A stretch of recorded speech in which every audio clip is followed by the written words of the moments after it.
Em meio às terras férteis do sul do Brasil, no estado do Paraná, emerge uma cidade que respira história, tradição, cultura e natureza. Bem-vindos a Prudentópolis, uma cidade que fica a 200 quilômetros da capital Curitiba e 450 quilômetros de Foz do Iguaçu.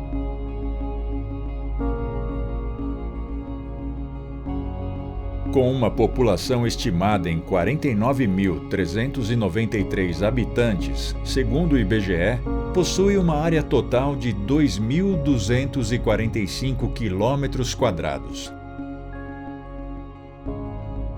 sendo o quinto maior município em território do Paraná.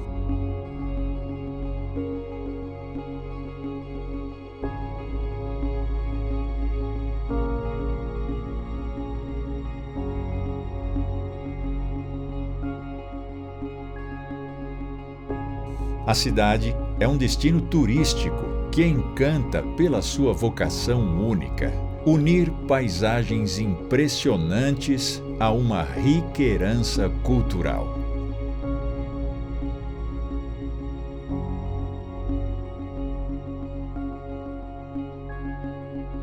A história da cidade é profundamente ligada à colonização ucraniana, que começou por volta de 1896 e moldou a identidade local.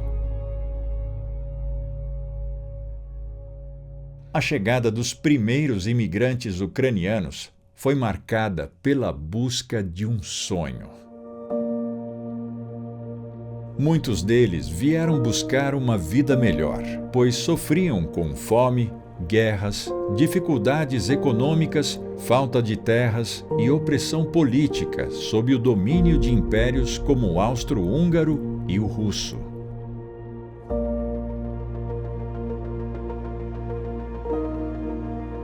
Na época, o governo brasileiro buscava povoar o território e desenvolver a agricultura, oferecendo terras e incentivos para atrair imigrantes europeus. Aqui, inicialmente, nós temos exposto esse jornal, que era divulgado na época na Ucrânia, com o intuito de atrair aos imigrantes a deixarem a sua terra natal e virem aqui para o Brasil.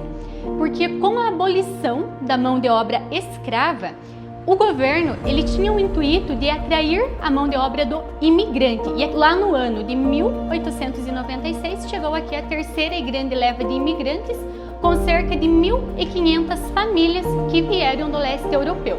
Entretanto, chegando aqui, se depararam com uma realidade totalmente diferente, distorcida daquela que foi divulgada na Ucrânia.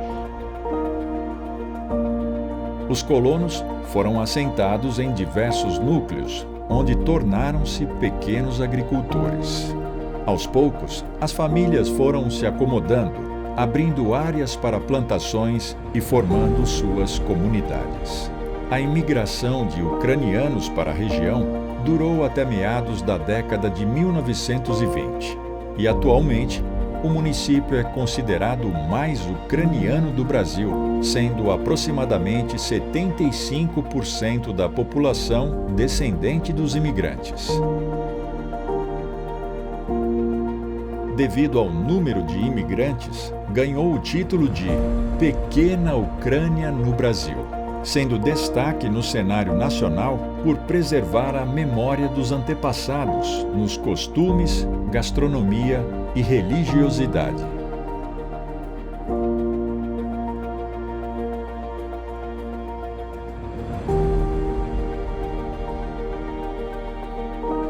O Museu Irmãs Servas Maria Imaculada também guarda grande parte da história da imigração e cultura ucraniana através de seu acervo e mostra a trajetória da congregação desde a chegada das primeiras irmãs ao Brasil até os dias atuais. O museu foi fundado por ocasião do centenário da vinda das irmãs da Ucrânia para o Brasil. Então, ele foi fundado em 2010 e o centenário foi em 2011, porque as irmãs vieram em 1911. A Congregação das Irmãs Servas de Maria Imaculada, ela foi fundada na Ucrânia em 1892. Foi a primeira congregação fundada para trabalhar inserida no meio do povo, a primeira congregação do rito católico ucraniano. E quando eles vieram da Ucrânia para o Brasil, então chegando aqui no Brasil eles se sentiram assim um tanto deslocados, né? Não conheciam o português, não sabiam se comunicar, e eles já conheciam as irmãs lá na Ucrânia. Então o povo que já aqui estava começou a pedir, pedir que as irmãs viessem para trabalhar com eles aqui. E na terceira tentativa, as irmãs concordaram, Quando na terceira vez que pediram, aí as irmãs concordaram de vir para o Brasil e vieram a pedido do povo para trabalhar junto com o povo.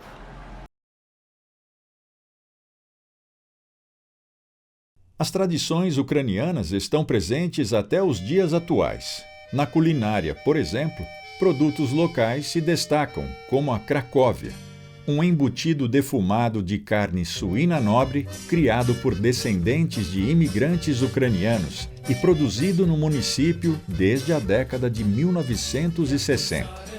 Recentemente, a Cracóvia conquistou o selo de indicação geográfica, IG, reconhecendo sua qualidade e tradição. O mel também é conhecido por sua pureza e sabor. E em muitas casas, supermercados e restaurantes, você encontra os autênticos pratos típicos ucranianos, como o pirog ou varenik, um pastel cozido e recheado com diversos ingredientes.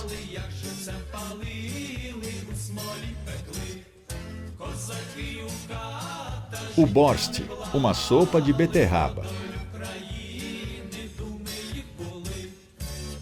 O holopiti, um enroladinho de repolho recheado com arroz, carne e trigo sarraceno.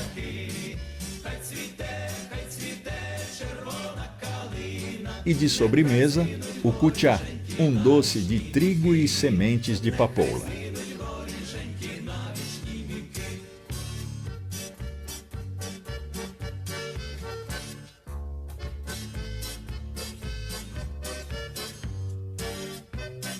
No dia 5 de outubro de 2021, a Câmara Municipal aprovou por unanimidade o projeto que oficializa a língua ucraniana no município. Essa decisão histórica tornou Prudentópolis a primeira cidade do Brasil a reconhecer o ucraniano como língua cooficial, ao lado do português.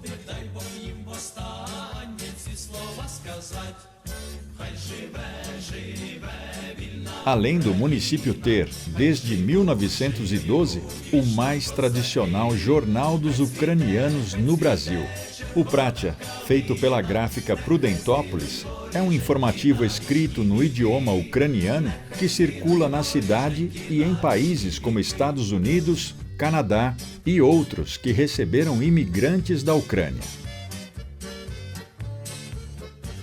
Além da língua cooficial, Prudentópolis também tem uma cidade-irmã que é Ternópil, na Ucrânia. Essa relação se deve à forte conexão histórica e cultural entre as duas cidades, já que muitos dos imigrantes ucranianos que se estabeleceram em Prudentópolis vieram da região de Ternópil. A cidade está localizada no oeste da Ucrânia, às margens do rio Seret, na região da Galícia. Essa relação foi oficializada em 2019, onde o governador em exercício, Darcy Piana, e o prefeito de Prudentópolis, Adelmo Luiz Klosowski, participaram da cerimônia de assinatura do Acordo de Parceria Internacional entre as duas cidades. A presença cultural é muito viva na cidade, como por exemplo na dança. O grupo folclórico ucraniano Veselka é reconhecido no Brasil e no exterior, com participações em shows e festivais folclóricos, e tornou-se um dos principais atrativos turísticos de Prudentópolis, dançando em jantares, datas comemorativas e eventos locais. O nome Veselka significa arco-íris. Também selo da aliança do Criador com suas criaturas e símbolo do amor e da fidelidade. Por meio da dança, os dançarinos buscam preservar o amor de Deus e a fidelidade às tradições que caracterizam a alma ucraniana. A influência ucraniana é evidente também no artesanato local.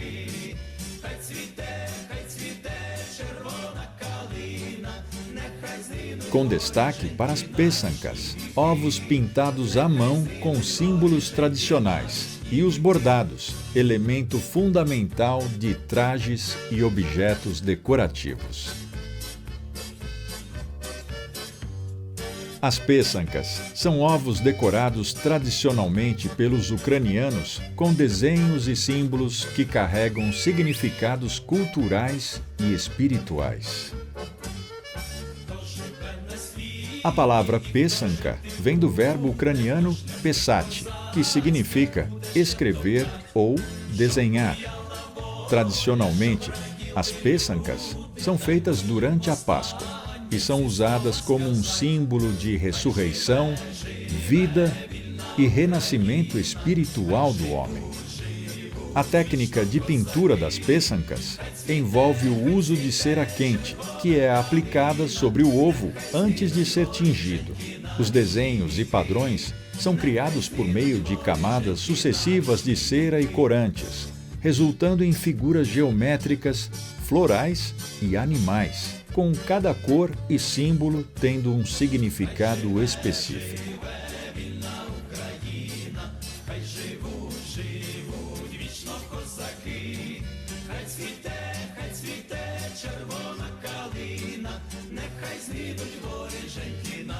O bordado é um elemento fundamental do traje folclórico ucraniano. É o código secreto da ancestralidade ucraniana e, gradualmente, foi se convertendo em um emblema de identidade e unidade. Cada ponto, cada símbolo, cada cor tem um significado próprio. O bordado ucraniano é mais do que arte. É memória preservada pelas mãos. Um símbolo forte da presença ucraniana em Prudentópolis.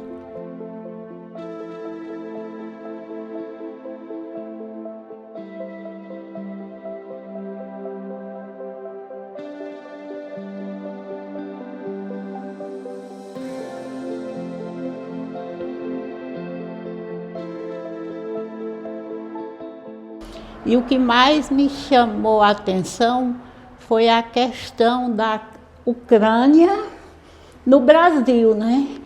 E aquilo, quando eu fui pesquisar, vi aquele ovo pintado, né? Que é um símbolo bem importante.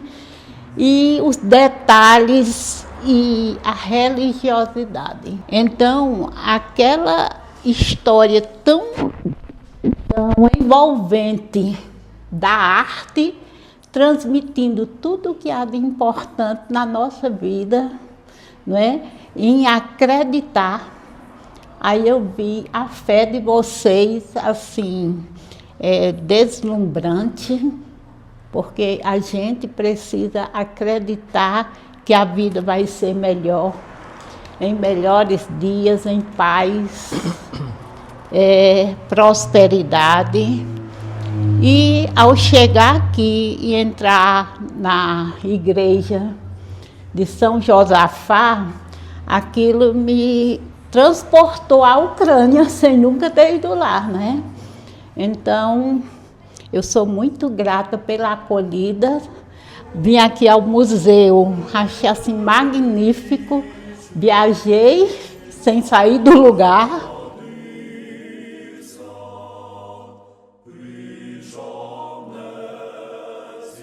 Prudentópolis possui mais de 100 igrejas, rendendo-lhe o título de Capital da Oração. Prudentópolis é conhecida na cidade como a capital da oração, né? Tem muitas igrejas, muitas capelas, né? Só no Rito Latino temos quase 80 capelas espalhadas pelos municípios.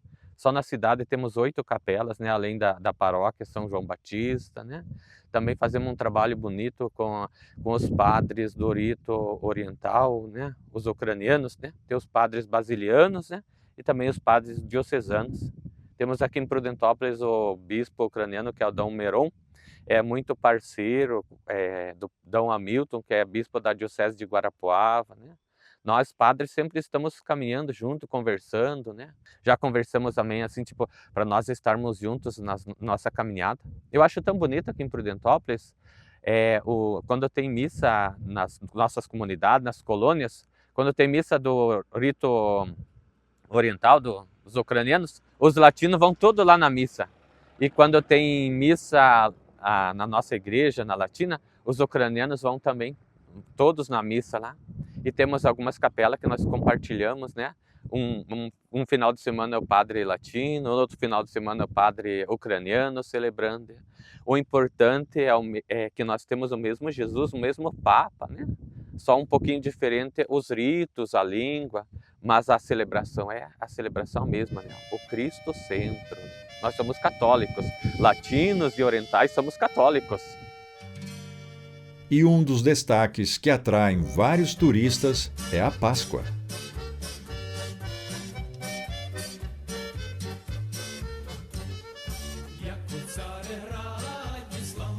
Comemorada ao estilo ucraniano, a preparação da Páscoa começa na Quaresma. Um período de preparação espiritual que precede a ressurreição de Cristo. Durante este momento, práticas como o jejum e a abstinência são feitas. No sábado que antecede a Páscoa, são benzidas as cestas com alimentos como carnes, salames, manteiga, queijo ou requeijão, sal, raízes picantes, crim e pasca, um pão especial preparado para essa ocasião. A pasca e o restante dos alimentos são degustados no domingo, no café da manhã, por todos os membros da família.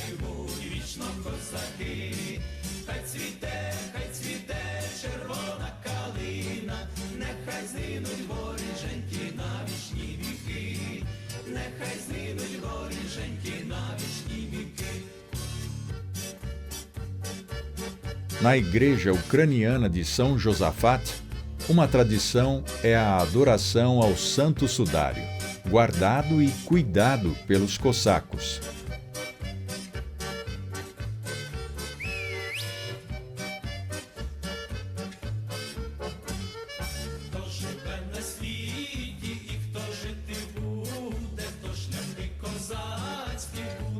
Durante esses dias, os cossacos constroem uma pequena aldeia,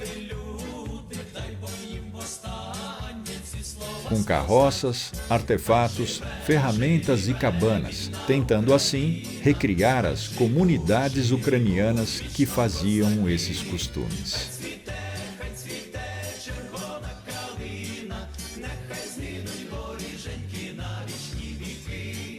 A Irmandade Cosaca de Prudentópolis é formada por mais de 200 integrantes. Eles se apresentam todos os anos no período pascal para a vigília do Santo Sudário. Na verdade, a nossa história ela começou exatamente há 70 anos atrás, em 1955, quando aqui a Prudentópolis chegou o senhor Vassil Kostanchuk, que era um imigrante ucraniano que fugiu do comunismo. E aqui ele fundou, na época, o Grupo dos Guardas, que eram pessoas da comunidade ucraniana que faziam a vigia do Santo Sudário. E durante os anos foi transcorrendo normalmente, até que há 17 anos atrás nós incorporamos e transformamos esse trabalho, na época, que era direcionado por vários grupos da comunidade, como o Veselka, o Grupo dos Jovens Marianos, o Coral, enfim. E há 17 anos atrás nós criamos a Irmandade dos Cossacos, que é o grupo que atualmente está trabalhando aqui na nossa comunidade, na comunidade ucraniana, da paróquia São Josafate, sempre na Páscoa. Bom, os cossacos eram camponeses na Ucrânia, eles trabalhavam nos seus campos, colhendo, na agricultura principalmente, e em certas épocas do ano eles eram chamados para a guerra. Aí eles se reuniam em alguns locais estilizados, assim como nós temos aqui, que nós chamamos de City, que é um centro onde eles recebiam os treinamentos. Então, a partir daqueles treinamentos, eles partiam para a guerra. Então, às vezes eles iam para a guerra, às vezes eles eram convocados para a defesa também. Nós representamos os cossacos. Já a vigia é a que nós fazemos aqui durante a sexta-feira santa e o sábado, é um outro grupo. Eles são os vigias que cuidam do Santo Sepulcro, né? Que não tem nada a ver com, por exemplo, o meu traje. O meu traje já é um traje de cossaco. O deles é um traje de farda, né? Como se fosse um soldado que está lá trabalhando na vigia do Santo Sudário.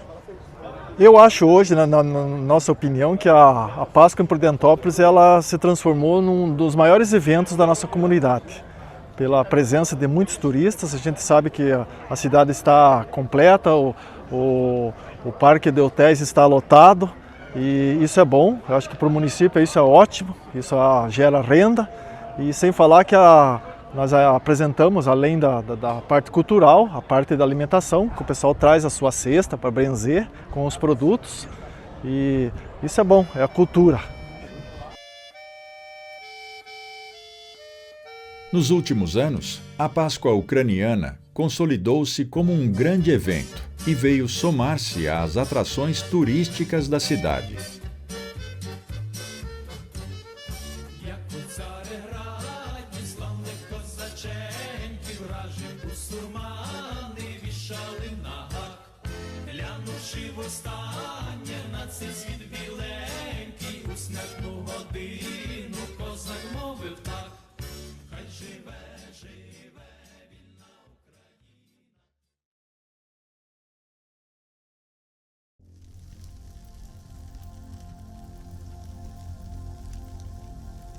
O caminho de São Miguel Arcanjo é uma forma de conhecer muitas igrejas latinas, igrejas ucranianas, cachoeiras e pontos turísticos.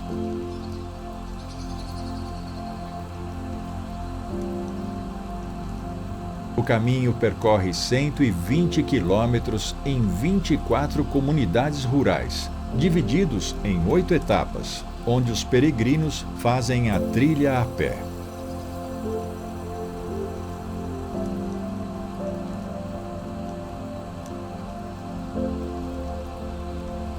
No caminho existem 7 hospedagens, além da riqueza cultural presente na gastronomia, hábitos, crenças dos moradores locais que fazem a recepção em pontos do caminho e carimbam cada etapa percorrida.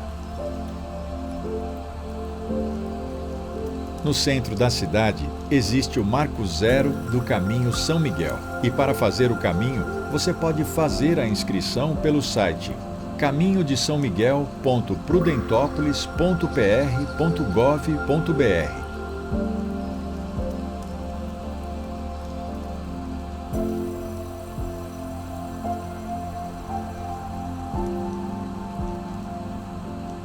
As mais de 100 igrejas de Prudentópolis são de diferentes ritos, como, por exemplo, o rito latino e o rito bizantino nas igrejas ucranianas.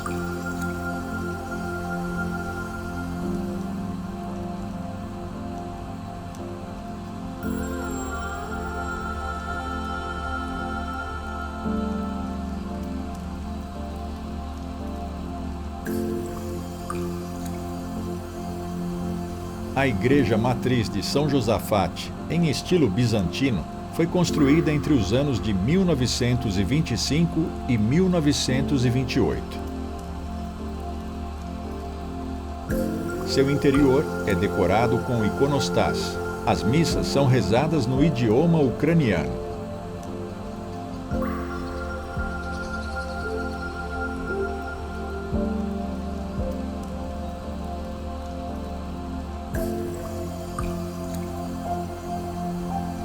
A igreja é tombada desde 1979 pela Secretaria de Cultura do Estado do Paraná como patrimônio artístico e cultural.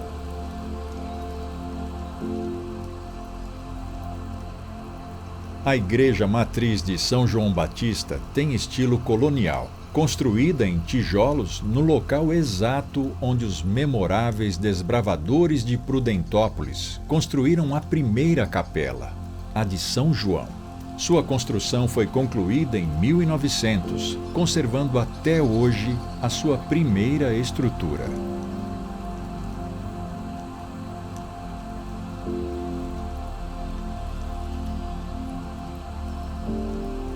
O Santuário Nossa Senhora das Graças foi construído em 1950 com estilo gótico.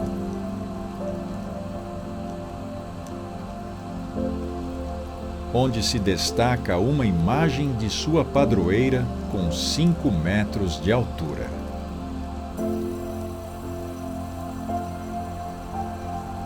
A Igreja de Nossa Senhora do Patrocínio é um exemplo notável da arquitetura religiosa ucraniana. Seu interior abriga ícones sagrados e uma atmosfera que reflete a profunda espiritualidade da comunidade.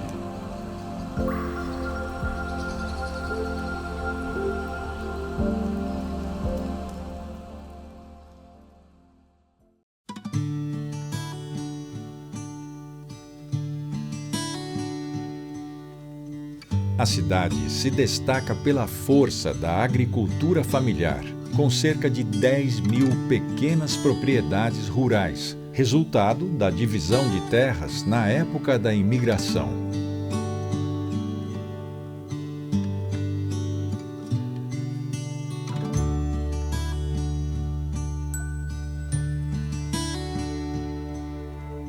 Nessas propriedades ganham destaque culturas como soja, fumo, milho, erva mate e, especialmente, o feijão preto.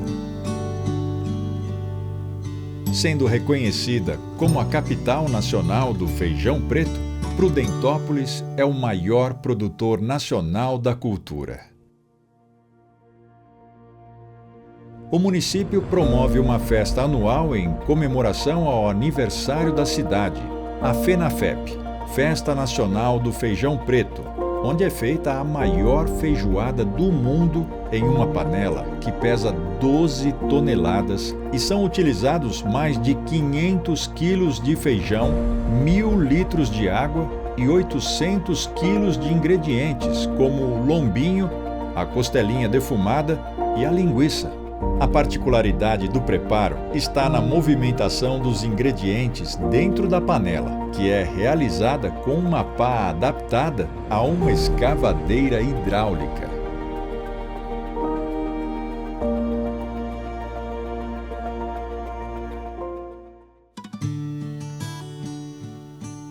Em Prudentópolis, a sustentabilidade de algumas áreas, como os faxinais, ainda se mantém ativa, preservando tradições de cooperativismo, solidariedade e respeito à terra. Os faxinais são comunidades rurais baseadas na agricultura familiar, na criação coletiva de animais e no uso comunitário da terra. Aqui funciona assim que as criações ficam tudo soltas, assim, tudo livre aqui, anda um no pátio do outro ali, daí à tarde elas voltam para casa. O animal é tão inteligente que ele sozinho vai para sua casa, né? Ele chegou à tarde, ele vai, volta. Porque o seu dono sempre trata, né? No final da tarde ou de manhã cedo, né? dá o trato dele, né? E o bichinho sai para pastar, né? Vai longe, daí no final da tarde retorna. Neles, os moradores dividem espaços de mata nativa e pasto, onde os animais criam-se soltos, como porcos, vacas, carneiros e cavalos.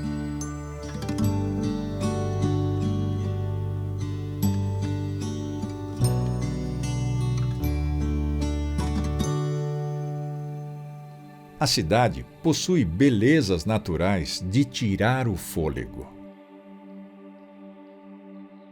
A sua formação geográfica tem relevo de terras acidentadas, resultando em grandes quantidades de cânions e cachoeiras, muitas delas de grande porte, o que levou Prudentópolis a ser conhecida como Terra das Cachoeiras Gigantes. As principais são Salto São Francisco, com 196 metros de altura, é a maior cachoeira da região sul do Brasil. Localizada na tríplice fronteira entre Prudentópolis, Guarapuava e Turvo, oferece trilhas e mirantes com vistas espetaculares.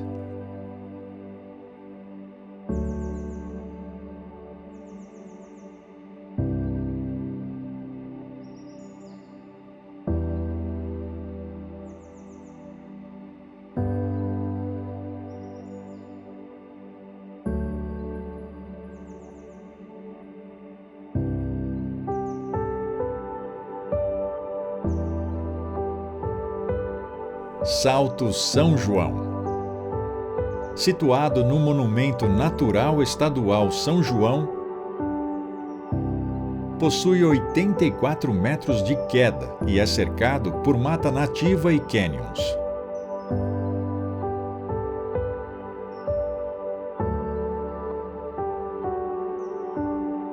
É um dos cartões postais da cidade.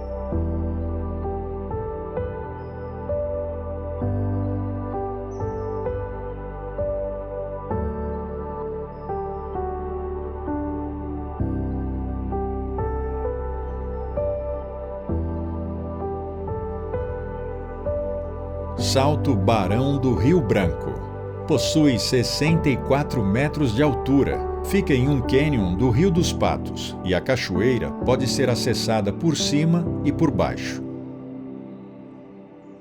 Há um mirante na parte superior ao lado da cachoeira e para chegar à base do salto, há uma escadaria com 433 degraus.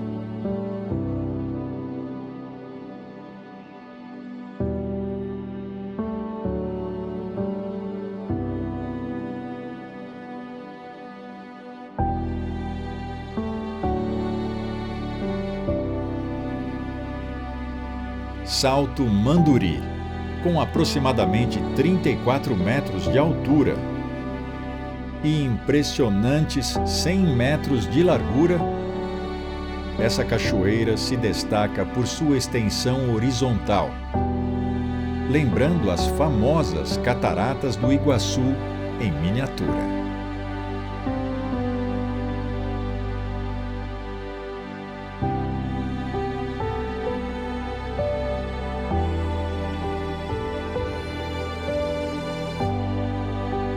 Salto São Sebastião, com 126 metros de altura, e o Salto Molote, localizado em frente, com 110 metros, criam um contraste fascinante entre as duas quedas. A combinação dos dois saltos, posicionados um de frente para o outro, forma uma paisagem rara e espetacular, considerada única no Brasil.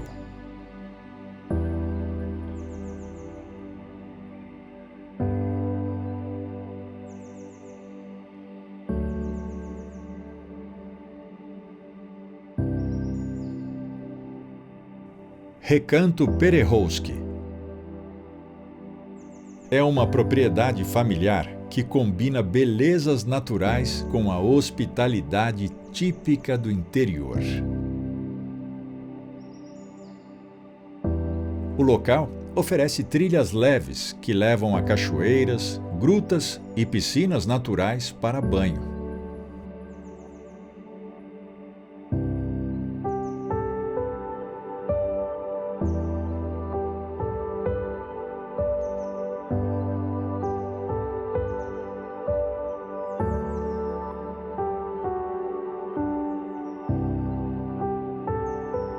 Cabeça de Lobo Parque. Um dos mais novos e promissores atrativos turísticos, o parque oferece uma experiência imersiva com vistas panorâmicas para o cânion do Rio São João.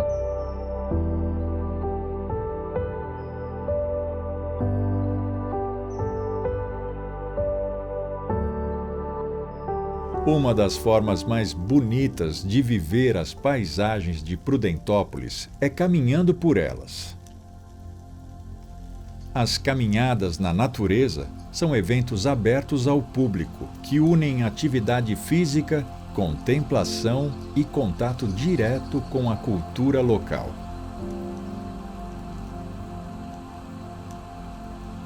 Organizadas em parceria com comunidades rurais, elas percorrem trilhas, estradas de chão, rios e cachoeiras, revelando paisagens lindas.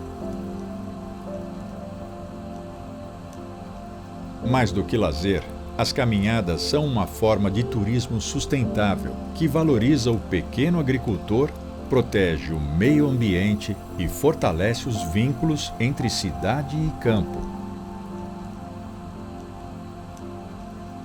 Então, a Caminhada na Natureza ela é um evento desenvolvido no Paraná, envolve, além da comunidade local, ele envolve a questão da gastronomia, né, que é o pessoal da comunidade que realiza a caminhada. Eles fazem o almoço, servem o café da manhã também. Então, as pessoas que participam, elas vêm de vários locais do Paraná e do Brasil para fazer essa caminhada. E a caminhada é uma coisa muito importante para o destino Prudentópolis, porque ela envolve a comunidade de uma forma direta, trazendo o desenvolvimento econômico para essa comunidade.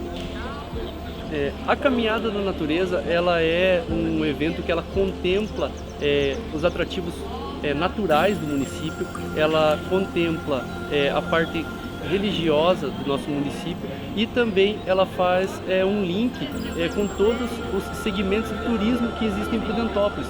O nosso destino é um destino bem completo, é um destino que atrai desde o público que é ligado à natureza, à religiosidade, à parte cultural, e cada vez mais as caminhadas elas vêm se fortalecendo no município, envolvendo diretamente a comunidade e trazendo o desenvolvimento econômico e essa conscientização da importância para o turismo para o nosso município.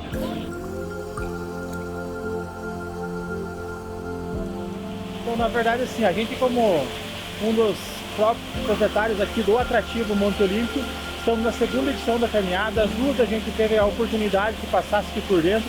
Nós auxiliamos a comunidade aqui na parte da infraestrutura e planejamento dela, mas isso é muito importante, porque assim, ó, é uma caminhada da comunidade, a linha Paraná aqui bem unida, estão trabalhando em cima disso, só que para nós dos atrativos isso é muito bom, porque faz com que as pessoas passem por aqui, saem muitas fotos desse lugar, inclusive da onde a gente está falando agora, e isso faz uma divulgação bem ampla para o turismo do município. Então, sabe assim, ó, os caminhantes que estão passando por aqui vão levar essas imagens e vão ajudar nós a divulgar uma mídia espontânea, então, da nossa cidade, do nosso turismo, através da Caminhada na Natureza. A caminhada hoje, ela tem um público de menos de 30%, que é da própria cidade, então a grande maioria, ali em torno de 70%, são pessoas que vêm de outros municípios, cidades da região, cidades um pouco mais longe, e isso faz com que desenvolva o município, está gerando economia aí na hotelaria, está gerando nos restaurantes, e essa caminhada, então, como eu já tinha falado, ela faz com que traga movimento de pessoas aqui para a cidade e ajuda a desenvolver e divulgar muito Prudentópolis. Prudentópolis já sediou diversas edições dessas caminhadas, sendo referência no Paraná nesse tipo de experiência.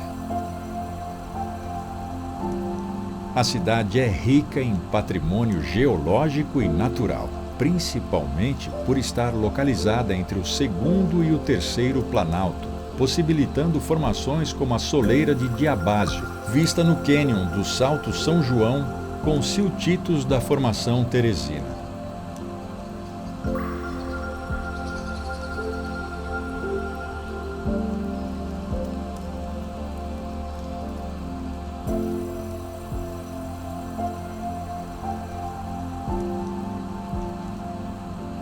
pode-se perceber a clara divisão do terceiro planalto e segundo planalto no Salto São Francisco, o mais alto do sul do Brasil, com a presença de basaltos e arenitos.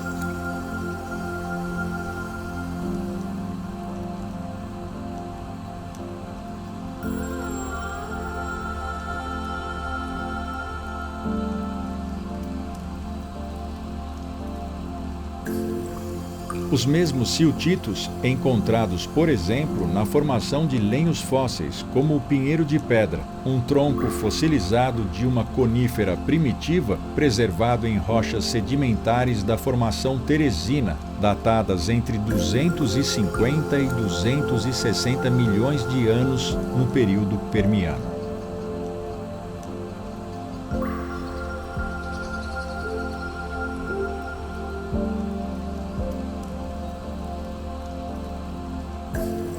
Com cerca de 10 metros de comprimento, esse fóssil é um dos mais bem preservados do Brasil.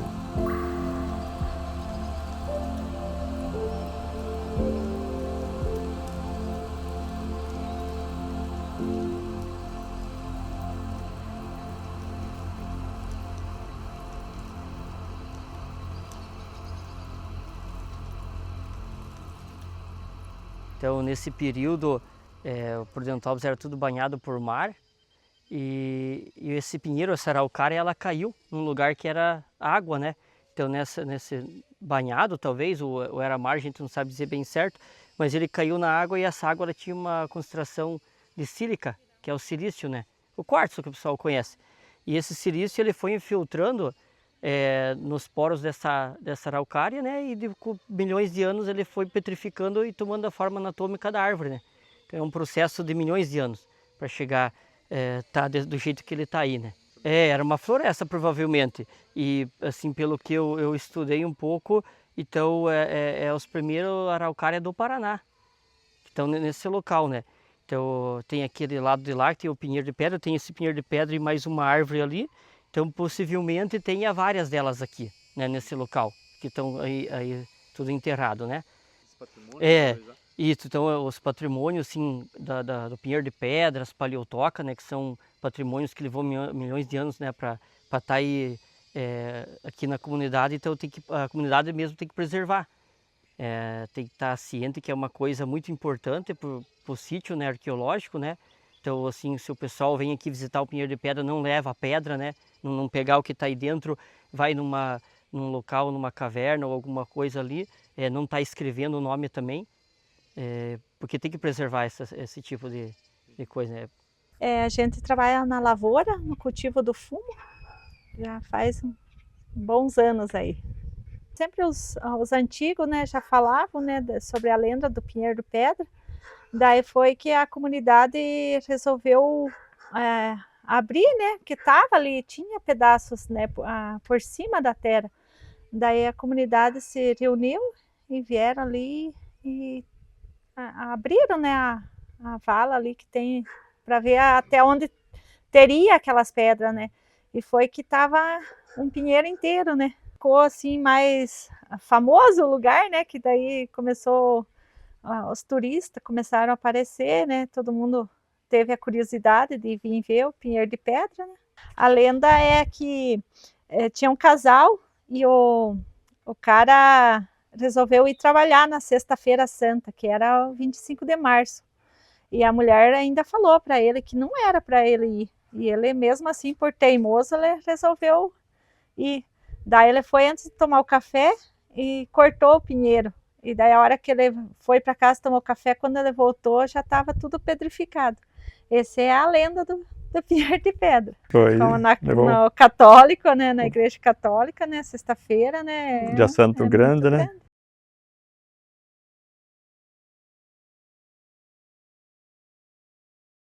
O pessoal acha muito diferente, né? Porque a gente tem muita cachoeira, o pessoal fala cachoeira, fala da parte da cultura, aí você fala, a gente tem o pinheiro de pedra. Como assim pinheiro de pedra? Vamos lá ver. Aí eles vêm aqui e acham bem interessante. A gente conta a história que é de milhões de anos e teve todo esse processo de petrificação, que eles são, na verdade, são lenhos fósseis, se chama esse tipo de processo. E eles acham bem interessante. você ter essa crença também local diferenciar, faz a diferença, né? Então tem a parte científica e a parte da crença local, que é bem interessante, né?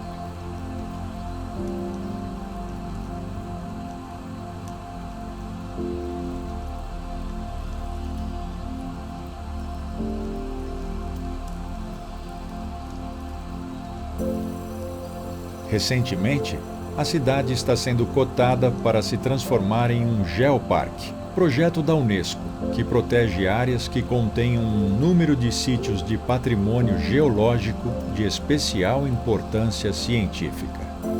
Os geoparques da Unesco são territórios que apresentam um patrimônio geológico único de valor internacional, lugares onde o visitante pode se encontrar, experimentar e tocar a memória da Terra. Os 4,5 bilhões de anos de história do nosso planeta vivo. Entre os pilares de um geoparque estão a conservação, a educação e o geoturismo, buscando gerar a sustentabilidade de comunidades locais e unir e promover o patrimônio geológico, natural, cultural e imaterial.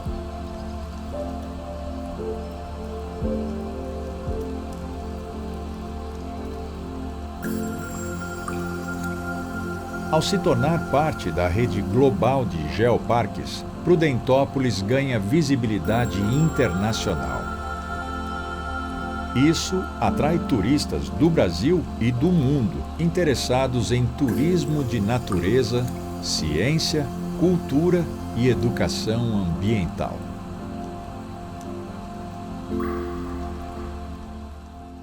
Eu sou o André Weissemer de Borba, sou geólogo, formado pela Universidade Federal do Rio Grande do Sul, lá em 99, e eu sou professor da Universidade Federal de Santa Maria, professor de Geologia, no Departamento de Geociências, no programa de pós-graduação em Geografia, e eu sou coordenador científico do Geoparque Caçapava, que já está certificado pela Unesco como Geoparque Mundial da Unesco. Bom, um geoparque, ele é um território, né? Ou seja, a primeira coisa, né, ele não é um parque, tá? A gente sempre diz que o termo geoparque só tem dois problemas, o geo e o parque. Tá? O resto está tudo bem. O geo porque o geoparque não é só sobre geologia, geografia, então não precisaria ser geo. E o parque porque ele não é um parque, ele é um território. Bom, o território, portanto, ele é o município de Prudentópolis. Aqui, né, no caso do projeto Geoparque Prudentópolis, o território é o município todo de Prudentópolis. E um geoparque, ele é uma estratégia de desenvolvimento sustentável. Tá? Uma estratégia que pode receber uma chancela da Unesco como Geoparque Mundial. Tá? Então, essa estratégia de desenvolvimento sustentável, ela tem que ser direcionada a um município ou a um conjunto de municípios, neste caso, um município, que tenha um patrimônio geológico de nível internacional. Então, essa pesquisa a gente fez, o patrimônio geológico de Prudentópolis está muito bem documentado na literatura científica internacional, então essa parte científica, geocientífica, está muito bem alinhavada já no projeto. Tá? E aí, a partir disso, a gente traça uma estratégia de desenvolvimento sustentável local. Tá? Essa estratégia, ela tem um tripé, né? Ela tem três bases. Quais são essas bases? Educação, conservação da natureza, né? Não é preservação, é conservação da natureza, pelo uso sustentável, inclusive, e turismo. O turismo como motor de desenvolvimento, como motor de desenvolvimento local sustentável. A gente sabe que o turismo sozinho, né, ele não sustenta, evidentemente, nenhum território. Né? São necessárias todas as outras forças produtivas do município, mas o turismo é uma importante ferramenta, né, e um importante acréscimo, um importante aporte, né, ao desenvolvimento do território. Bom, o meu nome é Gil Francisco Piacaras. Eu sou geólogo, né? Atualmente estou no IAT, né? O IAT é um dos protagonistas da ideia da ideia do geoparque, né? E, bom, como eu falei, sou geólogo, né? Tenho mestrado pelo Unicamp, trabalhei muitos anos com pesquisa mineral, assim por diante, e faz uns 20 anos que eu estou na lida com o patrimônio geológico. Tá? Aí quando você fala em patrimônio geológico, você fala em geoconservação do patrimônio geológico, você fala em geoturismo, tá? Que é o uso econômico, turístico desse patrimônio, né? Envolvendo as demais áreas patrimoniais, não apenas a geologia, mas outras áreas, né, que identificam o território, né? E os geoparques, né? Que a comunidade científica não tem a força suficiente para cuidar do patrimônio geológico. Não somos capazes. O único meio de você conservar o patrimônio geológico é que as comunidades que vivem próximas a esse patrimônio cuidem dele. É o único jeito. Para uma comunidade, uma pessoa que não é da área, ela cuidar, precisa de duas coisas. Uma é conhecer o patrimônio, conhecer aquele ponto, pegar o pinheiro de pedra, saber que aquilo é importante, qual é o significado daquilo ali, o porquê que é importante, né? E segundo, ganhar alguma coisa com isso. Senão não vai ter interesse. Tá? E aí vem o terceiro eixo de um geoparque, que é o desenvolvimento sustentável, ou seja, que o patrimônio venha servir para as comunidades para ganhar alguma coisa. A gente também faz as refeições aí sobre agendamento, quem quiser, né? Daí a gente se programa e acaba servindo. Faz almoço? Almoço, janta, café da tarde, às vezes. Geralmente o almoço ou a janta sempre os pratos típicos ucranianos, né? O varenik, né? Sempre procura puxar a nossa... Lado ucraniano. Que daí o pessoal que vem de fora geralmente quer provar alguma coisa, né? Que tem da cultura, né? Da nossa cidade, né? Que quase todo mundo é ucraniano aí, né? Poucos, né? A gente tem, né? Que o pessoal que vem de fora sempre quer levar uma lembrança, né? Do lugar, né? Daí a gente tem algumas coisinhas ali. Hoje a gente tem a pêssega, né? Que é o ovo pintado ali. E umas canecas, daí tem o chaveirinho do pinheiro de pedra. Daí temos, assim, às vezes quando eu sirvo, às vezes tem bolacha, tem mel para comercializar. Então o geoparque é um tripé. A conservação do patrimônio, a educação, saber o que é aquilo, desde infantil até a universidade, e o geoturismo, a parte da sustentabilidade, do desenvolvimento, do ganhar alguma coisa com isso. A gente já vinha pensando muito tempo atrás, como a gente trabalha na agricultura, até próximo ali a gente tinha uma lavoura de toco, né? Rocinha de toco, aquela que roçava, queimava, plantava, daí produzia, a gente colhia tudo à mão. Tava eu e minha esposa, a gente tava desmoitando com facão, tirando as moitas que cresce, depois você tem que limpar. Daí a gente tava pensando, nossa, tão sofrido, cara, é umas 10, 11 horas da manhã com o sol de 50 e poucos graus no lombo. Daí tava limpando o feijão e falando, poxa, a gente tem uma coisa tão bonita e por que não trabalhar com isso, né? Aí a partir desse momento nós falamos, vamos mexer com isso. A agricultura para nós é a principal fonte de renda, né? No nosso caso é o fumo, né? O tabaco, que é uma das principais. Hoje aqui a parte de turismo é mais um incremento, vamos dizer assim, que hoje está uma renda extra que futuramente a gente acredita que pode ser uma renda principal, né? Conforme vai crescendo, a gente vai evoluindo também, vai fazendo uns projetos novos, né? Vai crescendo. Então, a parte do turismo, hoje ela está se desenvolvendo bem mais do que um tempo atrás, né? Então agora tá vindo com tudo. Tem bastante, tipo a gente é novo, né? Então tem mais gente, tem sendo mais construções novas para o turismo, né? E muitas vezes a palavra parque, em termos de Brasil, atrapalha um pouco, porque confunde com unidade de conservação, confunde com desapropriação. Não tem, ele é simplesmente o nome internacional dado.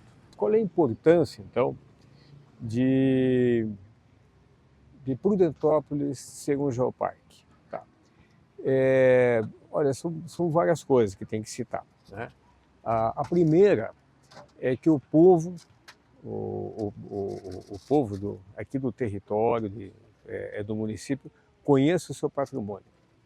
Isso, existe um sentimento de pertencimento, tá? Lá para as comunidades do interior, tem um afloramento ali, tem uma ocorrência muito importante. Então, para eles, aquilo é importante. A minha terra é importante. A autoestima melhora com tudo isso aí. Esse é um ponto. O segundo ponto é para a educação. Entende? Você começa a incutir desde as criancinhas como é que a sua terra se formou. Como que foi a evolução. É um aprendizado educativo que vai servir para o futuro delas, né? Para a questão de geociências, geografias e assim por diante. Então, a partir de cultura, a partir de educação, futuras profissões, assim por diante, né? Ou seja, o maior conhecimento do seu lugar. Tá? E o terceiro ponto, sendo um geoparque, ele vai entrar em escala internacional. Isso é uma consequência, né? Hoje são 213 geoparques no mundo, existe uma integração entre todos, né? Existe um turismo, a visita entre todos, tá? Então, você traz um turismo de qualidade científica internacional para cá também. Outro ponto, quando você vai lá para a comunidade de Ponte Nova, lá uma placa, visite o geossítio do Pinheiro de Pedra, vai ter ali o símbolo da Unesco. Então você tem uma qualificação, você tem um status elevado. Geoparque, né? Nas estradas, visite o Geoparque Prudentópolis. Quem está passando, poxa, o que é isso? O que é o Geoparque? Gera curiosidade. Talvez 10, 15 passantes, 1, 2, 3 se interessem, vai aumentar o fluxo, né? E vai aumentar o fluxo do quê? De um turismo de qualidade. Tá? Então, o ganho é muito grande, né? Da parte educativa, de preservação, autoestima do povo, vai auxiliar também a que ocorram empreendimentos para o interior, né? Por exemplo, a pedreira Vila Mariana, hoje meio abandonada, ali é um geossítio muito importante, né? Então, já estamos em contato com a prefeitura entendeu, vai limpar o ambiente, vai cercar, vai fazer alguns equipamentos lá dentro, né? E futuramente pode ser como o Paulo Limícia lá em Curitiba, assim, por exemplo, ou seja, a valorização. E a comunidade ao redor, obviamente, vai ganhar muito com isso aí, né? Vai ganhar um espaço seu, cultural e assim por diante, né? Então, ele entra numa outra escala, né? A questão agora que vem, assim, acho que é o nó, é o ponto central, né? Nós temos aqui um patrimônio geológico de nível internacional, sim. Prudentópolis tem 4 formações geológicas, tá? A gente chama de formação porque tem que dar um nome, senão você não consegue conversar. Uma formação geológica que tem um certo ambiente homogêneo de formação. Então, ela tem a formação Teresina, a formação Rio do Rastro, os arenitos Botucatu, Piramboia Botucatu e o basalto. Essas 4 unidades. O que é a formação Teresina? São hoje rochas que são oriundas de sedimentos, né, depositados há 260 milhões de anos atrás. Como é que eu sei que é num ambiente marinho raso, em cima de um continente, como é hoje o Mar Morto, o Mar Cáspio, exatamente por uma grande coincidência pertinho da Ucrânia, uma coincidência, tá? E como é que eu sei disso? Porque na pedreira Vila Mariana e na outra pedreira eu tenho indícios de uma fauna e de uma flora daquela época. Da flora Glossopteris, eu tenho conchas, eu tenho coquinas, eu tenho depois microbialitos, que a gente chama de estromatólitos, que são os animais mais antigos da Terra, com data de 3 bilhões de anos que tem na Austrália, até o recente. Na Lagoa de Araruama, no Rio de Janeiro, nós temos estromatólitos. E aqui nós temos também esses estromatólitos, tá? Estou lá na pedreira Vila Mariana. Naquela pedreira, as 2 que tem ali, todo ano param várias universidades para levar os alunos para entender esse ambiente.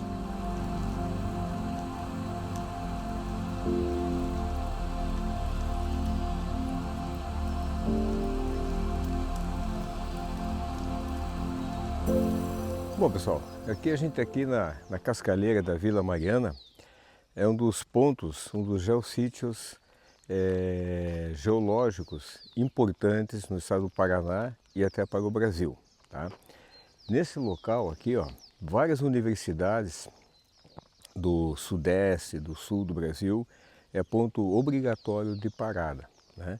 Então aqui para pessoal da UFPR, da UEPG, da Unicentro de Irati, de Guarapuava, da USP de São Paulo, da Unesp de Rio Claro, pessoal do Rio de Janeiro, da UFRJ vem muito para cá. E aqui essa pedreira mostra essa formação, a formação teresina. E o que é essa formação teresina?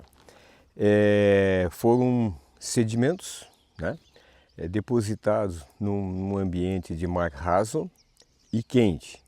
Então vocês vejam aqui na parede, está todo estratificado, né, todo acamadado.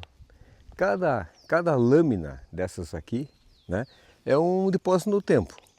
Então esse paredão aqui são talvez alguns milhões de anos depositados, né? E é uma seção tipo dessa formação, tá? Aqui é a Cascalheira. Então nós temos, por exemplo, um nível muito importante aqui, talvez um dos mais importantes. Toda a sequência é importante, tá? Mas assim que ela fica bem evidente, ali aquele nível, né, que tem aquelas cabeças assim, ó, né? Aquilo é chamado de estromatólito, né? São microbialitos marinhos, né? É a vida mais antiga da Terra, né? No caso aqui, a idade dessa rocha é 250, 260 milhões de anos, no final do Permiano, tá? Então os continentes estavam muito diferentes do que são hoje. Aqui temos as derivas continentais, né? Os continentes eles viajam ao longo do tempo, né? Como o Brasil, a América do Sul hoje se afasta da África a uma razão de 2, 3 centímetros por ano. Então está tudo se mexendo. E naquela época não era aqui, mas essa rocha ela foi depositada em ambiente marinho, né? Então essa é a importância. E nós temos vários fósseis aqui. Tem tem conchas, tem folhas. Ó, por exemplo, o que eu estou falando? Isso aqui é uma rocha, tá? Mas isso aqui, ó, são conchas. São a marca das conchas aqui, ó, tá vendo? Uma inteira, outra inteira, tem várias. Isso aqui é um acúmulo de conchas no fundo do mar, né? Então isso aqui hoje é rocha, né? Ele foi um sedimento de fundo de mar. Pelas características dos fósseis que tem aqui, é um mar raso, um mar quente, tá? Um mar de interior meio fechado, como seria assim o Mar Morto hoje, mais ou menos, vou fazer um comparativo, né? Tá? Então isso aqui que mostra isso, tá? São esses fósseis que mostram isso aí. Tá, aí me pergunta assim, tem alguma importância econômica isso? Tem. Por exemplo, se você vai procurar potássio para a agricultura, por exemplo, o potássio foi depositado em certos ambientes geológicos de clima mais seco, ou seja, tem uma característica. Então, o geólogo que vai futuramente procurar potássio, vai procurar fósforo, vai procurar zinco, chumbo, ele precisa de afloramentos ao redor do mundo para estudar os alunos. É assim que é feito a pesquisa mineral. Então, esse aqui tem uma importância econômica, tem várias importâncias, né? Primeiro o patrimônio, conta a história da terra, assim por diante, que é o Geoparque, mas por que as universidades param aqui? Para conhecer isso aqui, para os alunos ver, ó, é assim, ó, tá? Aí com o passar de milhões de anos, esse sedimento ele se litificou e virou rocha, tá? Que nem lá subindo a Serra da Esperança, tem aqueles arenitos ali. Eram dunas de um deserto, hoje virou rocha. Temos uma flora chamada Glossopteris, que é típico de uma idade geológica da era paleozoica, que temos muitos exemplos aqui. Esse aqui são folhas, resto de folhas. Tá? E do outro lado aqui dela, você vê isso aqui, ó. Tá? São chamadas de gretas de contração. Você já viu o banhado assim, quando ele seca, ele não racha tudo? É isso aí. Mostra que isso aqui é tá bem rasinho, quase a superfície, né? Secava, tá? Porque ao longo desses milhões de anos de depósito disso aqui, o nível do mar ele sobe e desce, né? Se, por exemplo, hoje em dia o mar está na altura que está hoje, há 10 mil anos atrás ele estava 120 metros abaixo do que está hoje. Isso há 10 mil anos. Imagine em 1 milhão de anos. Então, quando a gente tem um paredão desse e vai descrevendo, a gente tem vários níveis do mar. Tá?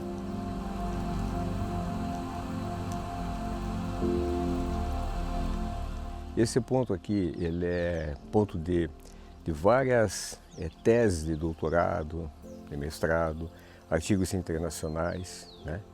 Então, dentro de uma classificação de um geossítio, da importância de um geossítio, ele pode ter importância regional, importância nacional ou importância internacional. Esse aqui é um geossítio que tem importância internacional.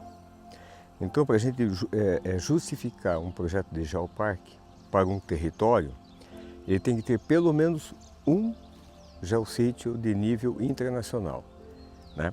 Porque os geoparques eles estão ligados à Unesco, são grandes projetos. Então não é qualquer área, não é qualquer território que possa ser um geoparque, ele tem que ter uma qualificação.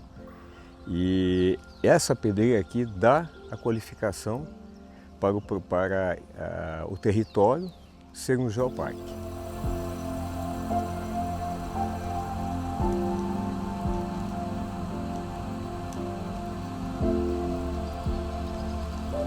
Então, se alguém quer estudar o final da bacia, que a gente chama de Bacia do Paraná, nas partes terminal da Bacia do Paraná, Prudentópolis é o canal. Por isso é importante. E é importante preservar esses afloramentos. Então, por exemplo, a pedreira da Vila Mariana, é muito importante que se preserve ela. Se destruir, perde o sentido. Mas se ela está lá, permanece o conceito de geoparque. E a comunidade em volta tem que ganhar com isso, entendeu? Bom, aí o ambiente continuou secando, aí foi secando cada vez mais, virou o interior de um continente, um grande continente, chamado Pangeia, e gente no interior de um continente está longe do mar, o ambiente fica mais árido, aí começou a desertificar, e ficou um deserto de base úmida. Então, de um mar que era o Teresina, Rio do Rastro, continente, rio, sal tudo, aí veio um deserto, começou a desertificar, que a gente chama de formação piramboia. São os arenitos brancos. Quando sobe a Serra da Boa Esperança, você vai ver os arenitos brancos ali, dos barrancos ali, é isso aí. É como se fossem assim, os lençóis maranhenses, mais ou menos, para imaginar. Né? E desertificou cada vez mais. Aí virou um grande deserto, secou. Que a gente chama de deserto Butucatu, virou um grande Saara, com mais de 1 milhão de quilômetros quadrados. Tá? E depois desse deserto, na época era o Gondwana, um grande continente com a Gondwana, e aí houve a separação continental. Foi subindo, rachou, né? A formação do Oceano Atlântico, e quando houve a quebra desse grande continente, era um desertão, extravasou lavas vulcânicas, que nós temos aqui também. Então, que é vamos no Salto Gêmeo, no Salto São Francisco ali, o terceiro planalto, Guarapuava e Pitanga, assim por diante, são os basaltos, que dá a terra roxa. Tá? E quando vai ali no Salto Gêmeo, no São Francisco, a gente põe a mão no contato do que era o deserto e do que era a lava vulcânica. Imagine como era a paisagem na época. Um desertão quebrando e vindo lavas. Mas isso milhões de anos. E muitas vezes essa lava ela não só extravasou na superfície, formando os derrames de basalto, mas também entrou entre as camadas sedimentares. Né? O Teresina são sedimentares, e o basalto entrou no meio delas, formando tábuas, que a gente chama de soleiras ou silos, né? E uma dessas soleiras é belíssima, de ver no Salto São João. É uma das mais belas exposições que tem no Paraná de uma soleira. Tá? E essa soleira que forma o cânion. O cânion do Salto São João existe porque existe essa soleira. Aí é como ela desmorona que vai formando o cânion. Tá? Então, esse é o patrimônio geológico que temos aqui em Prudentópolis. Tá? Primeiro, para o cidadão de Prudentópolis, conheça o seu território. Né? Visitem o pessoal do norte, que visite o pessoal do sul, que haja uma interação entre todos, conheça o seu patrimônio, né? E faça um turismo interno. Né? Aqui no Castro das Cachoeiras, vão conhecer as cachoeiras, vão conhecer o Pinheiro de Pedra, né? Vão conhecer a Escarpa, né? Vão lá na pedreira Vila Mariana, pega o martelinho e batam lá, e fiquem vendo lá os fósseis que tem lá, tem folhinhas, tem peixes, tem conchas, assim por diante, tudo. Façam isso, que é bem interessante, né? Que é a piazada, principalmente, né? A gurizada mais curiosa, né? E para quem vem de fora, né? Prudentópolis já tem a fama, né? De cachoeira terra das cachoeiras gigantes, né? Então já tem esse conceito e realmente as cachoeiras têm uma informação geológica ao fundo, né? Também. E que visitem outras coisas em Prudentópolis. Além das cachoeiras gigantes, venham conhecer o artesanato ucraniano, as peças, a gastronomia daqui, que é fantástica, comida ucraniana, a religiosidade. Né? Foi criado agora o Caminho de São Miguel, né? São 120 quilômetros, né? Com vários atrativos, né? Com vários desafios físicos também, né? Para quem gosta de andar a pé, de bicicleta, assim por diante.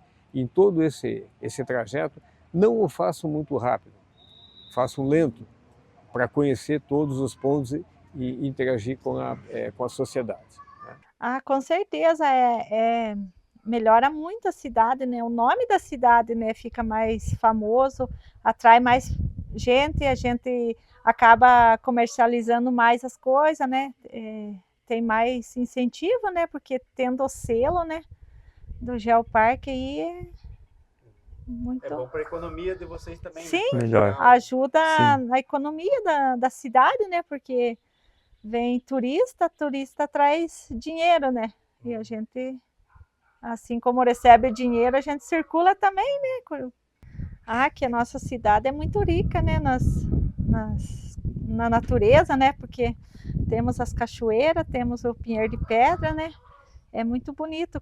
Cada pessoa que vem visitar aqui fica encantado, né? Com a nossa cidade, nosso lugar aqui, onde a gente mora é o sistema faxinal ainda, onde tem as criações, Tudo solto, tudo né? solto E eu acho que vai aumentar bastante o fluxo de turista na nossa cidade.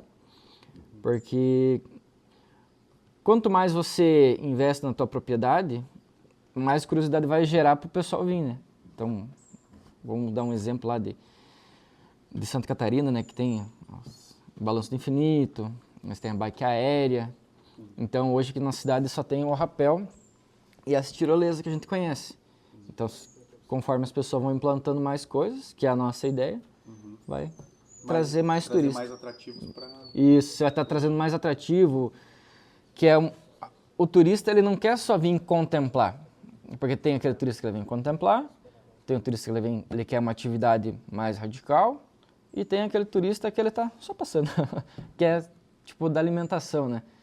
Que ele quer vir conhecer um prato típico, então tem vários tipos, né, de turismo hoje aqui, como tem o turismo religioso, né?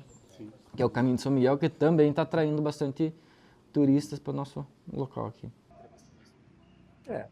Eu acho que os desafios, né, que temos pela frente aí, eles são grandes e não são também. Tá? Eles são, na realidade,